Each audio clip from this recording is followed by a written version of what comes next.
सच्चिदानन्दरूपाय विश्वोपत्यादिहेतवे तापत्रय विनाशाय श्रीकृष्णाय वयं नमः। पुष्टिमार्गीय सर्वज्ञ करुणारसपूरित श्रेष्ठ फलप्रदाता च तस्मै श्री गुरुवे नमः। जय श्री कृष्ण। राधे राधे प्रियजनों, दास का प्रणाम स्वीकार करें। आज की कथा यह दास आपके सामने जो लेकर आया है, यह एक ऐसे प्रेत की है जो ठाकुर जी के समक्ष रखा हुआ भोग स्वयं खा जाता और दास को लगता कि ठाकुर जी भोग अंगीकार करते हैं। यह कथा प्रारंभ करने से पहले दास आपसे विनती करना चाहेगा कि यदि आपने हमारे चैनल को सब्सक्राइब नहीं किया है तो चैनल को सब्सक्राइब कर लीजिए, बेल आइकन बटन को दबा दीजिए, हो सके उतना शेयर करिए, लाइक भी करिए और कमेंट में सिर्फ राधे राधे अवश्य लिखिए। तो आज की जो कथा हम आपके सामने शुरू करने वाले हैं वह श्रीमद् वल्लभाचार्य जी के अनन्य दास, जिनका काम और नाम दोनों ही परम सुंदर, इनका नाम भी सुंदर दास, जो श्रीनाथ जी के पास के गांव यानी श्री जगन्नाथपुरी से 10 कोस दूर एक गांव में रहते थे, उनकी कथा। राधे। तो शुरू करते हैं आज की कथा सुंदर दास के नाम पे। सुंदर दास जी जहां रहते थे वहां कृष्ण चैतन्य दास जी के एक सेवक माधव दास करके भी रहते थे। इन दोनों में परम स्नेह था, दोनों ही परम स्नेही मित्र थे। एक समय की बात है कि सुंदर दास जब ठाकुर जी के समक्ष भोग धर के मंदिर से और जब बाहर निकले, तब जाहिर सी बात है आप और हम सब देखते ही हैं कि प्रभु भोग तो आरोगते नहीं है, सिर्फ रसास्वादन लेते हैं, भोग का रसास्वादन करते हैं, बाकी भोग तो ज्यों का त्यों ही रहता है।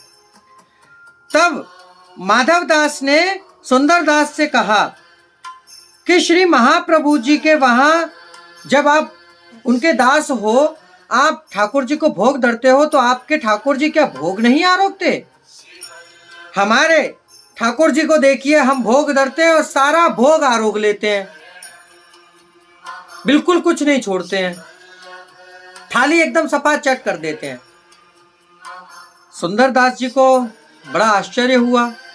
सुंदर दास जी ये बात का प्रश्न लेकर श्रीमद् वल्लभाचार्य जी के पास पधारे और वल्लभाचार्य जी से अनन्य भाव से आत्मनिवेदन करके विनती करी कि नाथ, माधव दास ने हमसे ये कहा कि वह अपने ठाकुर जी को जब भोग धरते हैं तब भोग संपूर्ण खत्म हो जाता है, इसका कारण क्या? महाप्रभु जी तो अंतर्यामी हैं, वह समझ गए कि क्या है। उन्होंने अड़ेल से जब वह वहां पधारे जगन्नाथ जी, तब माधव दास जी के यहाँ एक दिन का उतारा किया और माधव दास जी से कहा कि आज तुम अपने ठाकुर जी को भोग धर के आओ। वह जब अपने ठाकुर जी को भोग धरने के लिए गए, तब माधव दास जी भोग धर के मंदिर से बाहर निकले तो महाप्रभु जी ने कमाड़ बंद करके और वहीं बाहर मंदिर के द्वार पर विराजित हो गए, बैठ गए। अब जब बैठे तो वहां पर एक प्रेत आया और वह प्रेत श्रीमद् वल्लभाचार्य जी जब द्वार पर बैठे हो तो कैसे उसकी क्षमता हो कि अंदर जा सके? वल्लभाचार्य जी ने उसे अंदर नहीं जाने दिया। अब वह प्रेत बोला कि प्रभु, आज मुझे आप अंदर नहीं जाने दोगे तो आज तो मैं भूखा रह जाऊंगा, क्योंकि रोज तो मैं भोग खा लेता हूं ठाकुर जी के सामने धरा। वल्लभाचार्य जी ने कहा कि आज से तुम भोग नहीं लोगे, तुम्हारा जहां स्थान है तुम वहां चले जाओ। वह प्रेत श्रीमद् वल्लभाचार्य जी के दर्शन करके पहले तो कृतार्थ हुआ, जो उस प्रेत योनि से मुक्त हुआ और जहां जाना था उस धाम को पधार गया। अब श्रीमद वल्लभाचार्य जी ने माधव दास को बुलाया कि माधव दास यहाँ आओ। माधव दास जी गए कि जाओ कमाड़ खोलो और अपने ठाकुर जी का भोग सराओ। जैसे ही कमाड़ खोला तो भोग ज्यों का त्यों ही सामने ठाकुर जी के रखा था। माधव दास जी को बड़ा आश्चर्य हुआ कि ये कैसे। माधव दास जी ने बड़ी अपील की कि कैसे ये सब चीज। तब वल्लभाचार्य जी ने उनको कुछ नहीं बताया, ना ही ये बात वल्लभाचार्य जी ने सुंदर दास को बताई। अब एक समय माधव दास को स्वप्न में दर्शन दिए उन्हीं के ठाकुर जी ने और उनसे कही कि तूने आज तक मुझे भोग नहीं धरा और तूने आज भोग। सर्वप्रथम तो तूने एक अपराध किया कि श्रीमद वल्लभाचार्य जी का अपमान किया। वल्लभाचार्य जी कोई और नहीं बल्कि मेरा ही सर्वस्व है। माधव दास जी ने विनती करी कि मुझसे बहुत बड़ा अपराध हुआ, प्रभु मुझे क्षमा कर दीजिए। ये स्वप्न में दर्शन देकर ठाकुर जी ने कही। तब ठाकुर जी ने उनसे कही कि आज तक जो भोग तू मुझे धरता था वह तो एक प्रेत आकर आरोग जाता, प्रेत आकर खा जाता था। मेरे तो भाग में कुछ आता ही नहीं था, ना मैंने आज तक तेरा भोग लिया। परंतु जिस दिन श्रीमद वल्लभाचार्य जी द्वार पर बैठे रहे वह विराजे, उस दिन मैंने भोग आरोगा। तो देखिए श्रीमद वल्लभाचार्य जी की कितनी कृपा रही थी।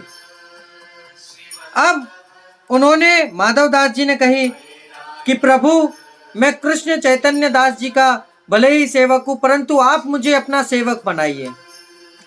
तब श्री वल्लभाचार्य जी ने उन्हें नाम निवेदन कराया, उन पर बड़ी कृपा की और उनके ठाकुर जी को पंचामृत कराकर पुष्ट किया और अपने पुष्टि मार्ग में वैष्णव बनाया।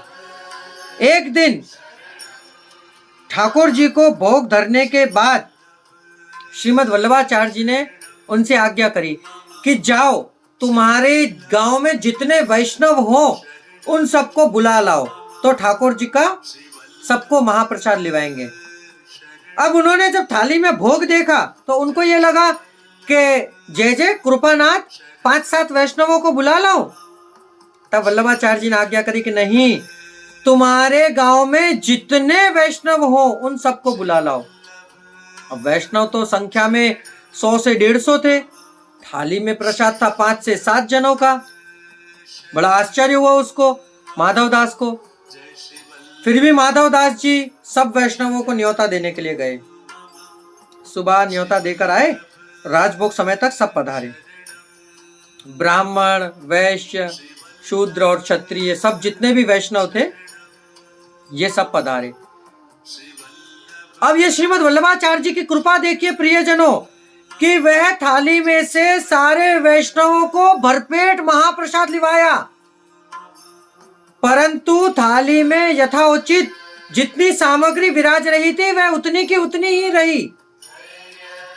श्रीमद वल्लभाचार्य जी की कृपा जिस वैष्णव पर हो जाए, कहते हैं ना श्री हरिराय महाप्रभु शिक्षा पत्र में, ये नित्यम परिभावयन्ति चरणों श्रीमद वल्लभ स्वामिनो, कि यदि हम आत्मा से वल्लभाचार्य जी को अपना स्वामी समझ ले, समझना मतलब सिर्फ समझने से नहीं अपितु अमल करना, तन मन और धन उनको समर्पित कर देना, तब उनकी कृपा यदि हमारे ऊपर हो जाए तो फिर बात ही क्या।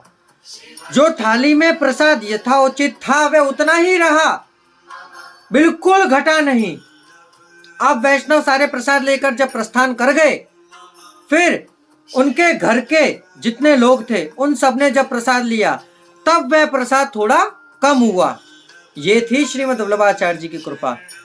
अब तो माधव दास जी महाप्रभु जी के चरणों में गिरकर कोटि न कोटि क्षमा याचना करने लगे कि नाथ मुझे क्षमा करिए, मैं आपके स्वरूप को जान ना सका।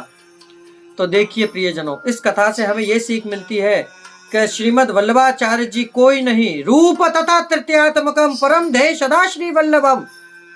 महाप्रभु जी 3 रूपों के एक रूप, श्री राधा रानी, श्री ठाकुर जी और श्री यमुना जी का एक रूप करिए तब वह रूप बनता है श्रीमद वल्लभाचार्य जी का। तो इस रूप से श्रीमद् वल्लभाचार्य जी की सेवा अर्चना करिए।